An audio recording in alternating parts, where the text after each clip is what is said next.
Di tahun 72 ada seorang turis bangsa Kanada datang ke meninjau. Melalui penterjemah, inyo bercerita tentang gaya arsitektur rumah gadang. Iya. Rupanya beliau melalui penterjemahnya kan? Iya, menceritakan hasil temuannya selama di Minangkabau. Iya. Sungguh mencengangkan kemanakan. Ternyata orang lain banyak tahu tentang sesuatu dan seharusnya kita lebih tahu. Apa hasil temuannya tuh, Mak? Kau rakyatnya. Sebagai bangunan di kawasan Gunung Barapi, secara tradisional rumah gadang lah dirancang menjadi rumah tahan gempa. Baik itu teliti para arsiteknya, katanya sehingga sekuat apapun bumi bagoncang, rumah bagoncang tak karubuah. Entah kok rumah tembok kesapok-sapah. Rupanya kemanakan. Rahasia itu tersimpan di teknik rakitan fisik pusaka kuno Minangkabau itu. Mungkin para tukang tidak sadar kalau hasil karyanya dikagumi orang barat. Di mana tak rahasionya itu, Mak? Pertama, di tapak tiang dan tak ditanam, tapi berpijakkan di permukaan batu kali dan kita menyebutnya sandi. Kalau datang Gampu Mahoya, maka tungga akan bergeser beberapa mili mengikuti irama pulang balik gerakannya. Itu cek tu. Lain? Yang kedua, setiap pertemuan kayu dikawinkan oleh semacam pen, dan disebut punco. Kemudian dipaharit dengan pasak kayu. Waktu datang goncangan, setiap pergelangan kayu tadi akan bermain fleksibel. Kemudian berbalik ke posisi awal. Sekiranya dimatikan di si paku, ujung jepangka kayu akan patah-patah dan rumah akan rubuh. Bapulo tentang dinding nan kambang kateh itu, Mak. Kambang kateh. Seharusnya kan nan gadang di bawah supaya kue manahan beban. Aneh kan? Betul. Bukankah itu menyalahi rumus gaya grafikasi bumi? Dan itu agaknya nang kemanakan mengkasih dengan kebudayaan Minang melawan arus peradaban. Gitu. Betul. Tapi justru kemanakan itulah rasio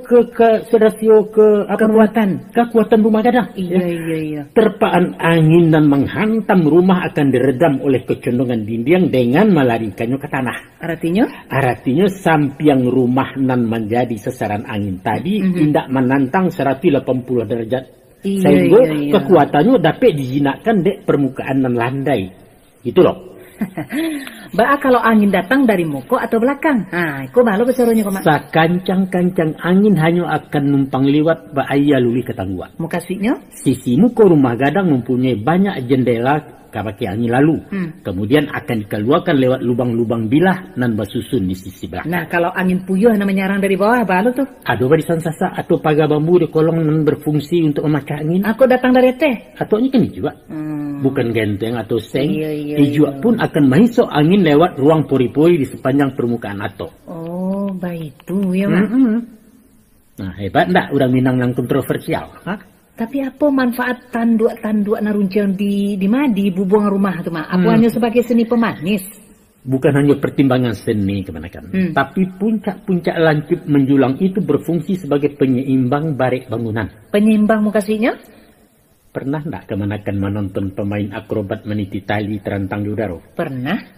Posisi kedua tangannya selalu meniti? Apa di pangkunya di dado atau dilipeknya ke belakang? Dirantangkannya lawe-lawe serupa sayo. Nah, itu gunanya apa? Untuk menjaga stabilitas tubuhnya agar tetap di tengah. Tanpa itu orang takkan keselamatan kesubarang. Artinya bersifat hati-hati, ya? Hati-hati sekaligus kebijakan, taktik dan kiat mencari solusi.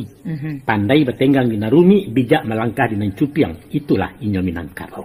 Pintu jo tingkuk balirik sepanjang badan rumah gadang, ya? Sedangkan di belakang batu tiabi. Betul. Itu isyarat dari penghuninya dan suku menampuang. Tapi anggan mengeluarkan. Sampili, ceke, pelit kecil orang sebarang. Sia mengatakan orang Minang pelit. Kenyataannya memang baik tuh, Mak. Tiba orang minta sedekah mengucapkan Assalamualaikum. Bukannya dijawab Waalaikumsalam, tapi maaf dulu. Orang tua tuh, Mak.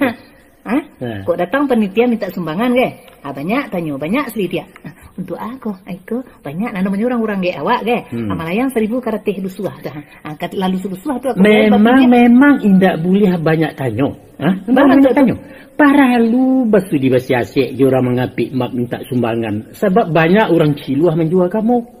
Katanya untuk pesantren lah, Iya. untuk anak yatim lah, panti jompo segala macam. Padahal loncong masuk sakunya surang. Mantua Nah, tu. baik tu jo pengemis nan siai gadang bedagok, mau untuk nampuang kentangan tak Iya, perlu iya. dia tuh. Bantu, Mak. Kurang pamaleh. Tapi Mak, apa namanya? Label Padang Pelit. Nah, kan ada orang Padang kecil Nah, orang iya, Padang iya. Pelit. Nah, itu rupanya lama laki orang awak, terutama di perantauan. Ya. Iko malu basamo, Mak. Terlepas dari sifat orang per orang, sabananya orang awak tu bukan termasuk kategori sampili, tapi bareto. Samo itu, Mak. Ndak lain. Ndak mah. Teliti dengan pengeluaran supaya berimbang dengan pemasukan, serta menghindarkan hal-hal yang bersifat mubazir dan boros. Oh, bantu Itu tu. caranya Iya, berpikir. iya, iya. Bukan sok sosial haruk pujian, bukan. Iya, iya. Pepatah mengatakan babuak bayak pada padui babuak buruk sekali jangan. Iya, iya. Coli kemanakan. Dimanapun orang awak merantau pasti membangun musaji minimal musalah. Itulah. 100% swadaya indak menghalalkan indak mandalkan pihak luar. Iya. Nah, walaupun Ndak menolak. saja. Konon pula di kampung halaman sendiri. Iya. Di setiap rumah gadang lamo baliri ampek buah rangkiang salah satunya bernama Tinjau Lawi. Itu khusus diperuntukkan kepada musafir nan terlantar dari Jawa. Lain ya tuh di orang lain macam tu tuh. Kalau itu, apa makna dari rumah banyak jendela tuh, Mak? Selain dari manfaat sirkulasi udara nan cukui, itu menandakan orang Minang balam laweh padang lapang. Iya. Luas wawasan berpandangan jauh ke depan. Coba perhatikan. Hah.